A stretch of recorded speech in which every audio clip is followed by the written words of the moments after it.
Okay, this is an example problem where you have two different objects maybe approaching each other or moving away, and you want to answer questions about that. And so in this case, let's imagine we have two trains. We have train A and train B. And they are unfortunately heading toward each other, and they are on the same track. Train A is going 20 meters per second and toward train B, and train B is going 40 meters per second toward train A. When they realize this, they are 950 meters apart, and they're similar trains, so they both start to brake, and train A has an acceleration of 1 meter per second, so it's braking, so it's losing 1 meter per second for every second that goes by, and train B also has the same acceleration, and it's braking, slowing down.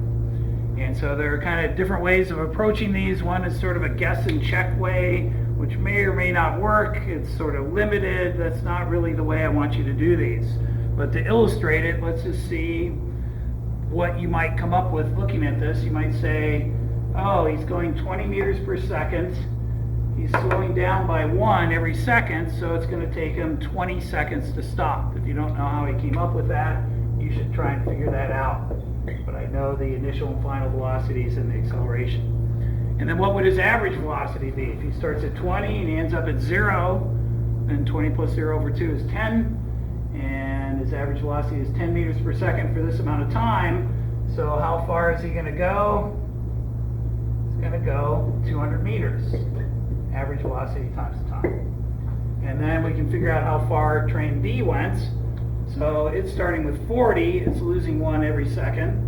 So it's going to take it 40 seconds to stop. Again, if you're not sure how I'm coming up with that, figure that out. And then its averages, if it's going from 40 to stopping, 40 to 0, its average is 20. And so 20 times 40, it's going to go, 800 meters. And so if this one goes 200 and that one goes 800, they're 950 apart, then we know that they crashed. Well, that's unfortunate. I forgot to mention some important information. Train A was on its way to the Children's Hospital with a bunch of puppies.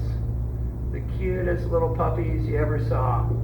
Running around the trains, just packed to the gills with puppies. They're fighting and chasing their tails and jumping on the lap of the engineer. And train B, by coincidence, had a load of kittens. And they were on the way to the children's orphanage. And they're all running all over, they're batting each other and jumping up on the head of the engineer. And I guess I need my red marker for the collision.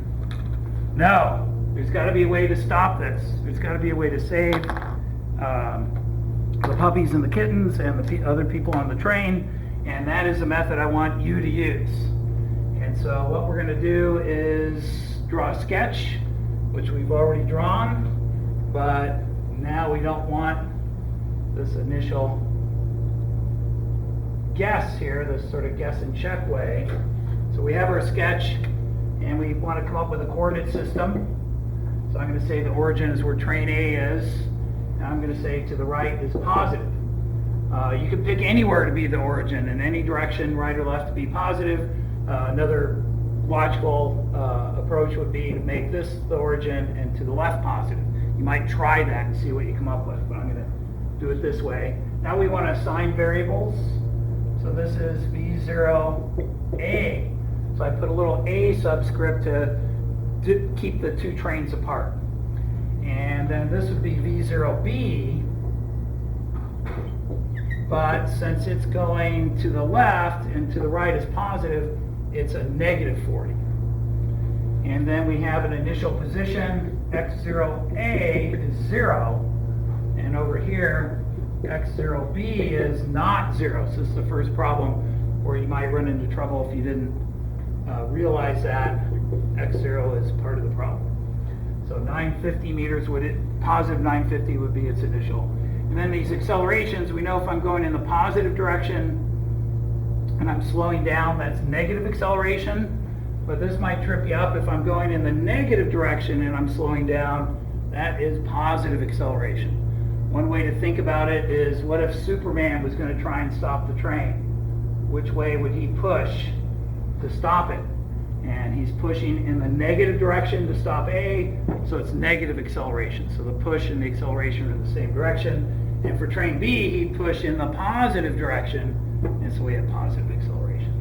And we also talked about some other ways to come up with that. And so now that I've done this, I can write out the equation of motion, the equation that tells me where the trains are at any given time. It's our parabola for our distance time graph.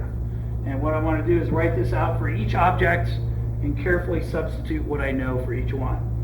So XA, my final X position, that's an unknown, but I know things about it, which we'll get to.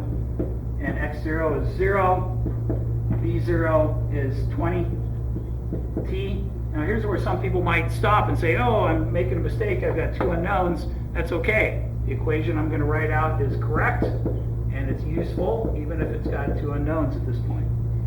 And so I can simplify that a little bit if I want. And so this equation tells me, you give me a time t, I'll tell you where train A is. And what we're trying to do is figure out at what time are they in the same place. And so I do that over here, same equation. This will be an important skill for the next unit too. Write the equation out and then substitute everything you need, everything you know. And so that's my unknown train D's position. It starts at positive 950. It's got a negative 40 initial velocity and a positive 1 acceleration. And you can simplify that if you wanted to. Or you can put t squared over 2, whatever you prefer. And so the issue is, at what time is XA equal to XB? And so what I do is set this part of this equation equal to that part of that equation, and then solve for time. So I get rid of the x variable when I do that. And so I put 20t minus 0.5t squared in for XA, and then 950 minus 40t plus 0.5t squared in for XB. And so now it's kind of complicated, but I can simplify it. I can add 0.5t squared to both sides. That's just going to give me a t squared. I can subtract 20t from both sides. That gives me a negative 60t. Whoops, negative 60t. And then I still have the 950. So if you're not sure how I did that, double check my math there. But when I get to this, I see I have a quadratic equation, so I need the quadratic formula. And you do need to know the quadratic formula in this class. And so t is minus b plus or minus b squared minus 4ac all over 2a. So you should know that and how to use it. Up here in my equation, a is equal to 1, b is negative 60, and c is plus 950. And students usually don't have trouble remembering this or using it right. Two common mistakes: they don't do all over 2a like the song says. They'll just divide the square root by 2a, and then always make a positive, because if you have a negative here, then that means the denominator is negative, and you probably need to make the numerator negative, and students won't do that. And so it's just a common error you can avoid if you take that advice. So now we've got numbers. So t is minus b minus a negative 60, so it's a positive 60, plus or minus the square root, b squared, that'd be negative 60 squared, that's 3600, and then minus 4 times a, which is positive, which is c, which is positive. So it's going to end up being negative. That's another good idea, is always double check that you have the sign here correct. Otherwise you sit there spinning your wheels, wondering why things aren't working out. So 4 times 1 times 950 would be 3800, and then all over to a. And so if you look at this, that is negative. So is there a solution? There isn't. And so we've saved the puppies and the kittens. Hooray. You can see this is a way better method because we saved the day. You might be asking, why did this answer come up with something different than our previous one? And the reason is, well, remember, train A stopped after 20 seconds, and train B stopped after 40 seconds. So what's this train going to do? Well, it's full of all these cute puppies, and this other train is barreling down on it. Is he just going to sit there? Is he going to jump out the window and leave those puppies to their doom? No, he's going to back up. So here we're assuming that acceleration stays constant. If we were to do a graph of position versus time, train A would look something like this. Train B would look something like that. And so there's no intersection when I looked for one.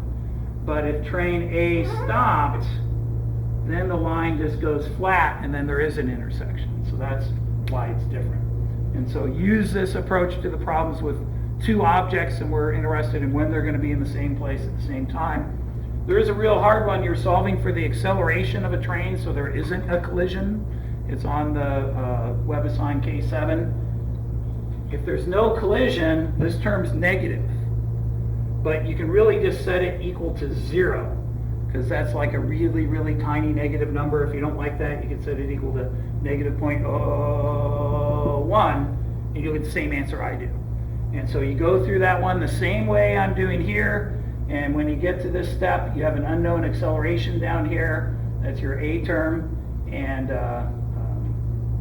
well, it's 1/2 A. You got to watch that. I would just leave it as an unknown Z or something, and then solve for that acceleration, and you should be able to do that one.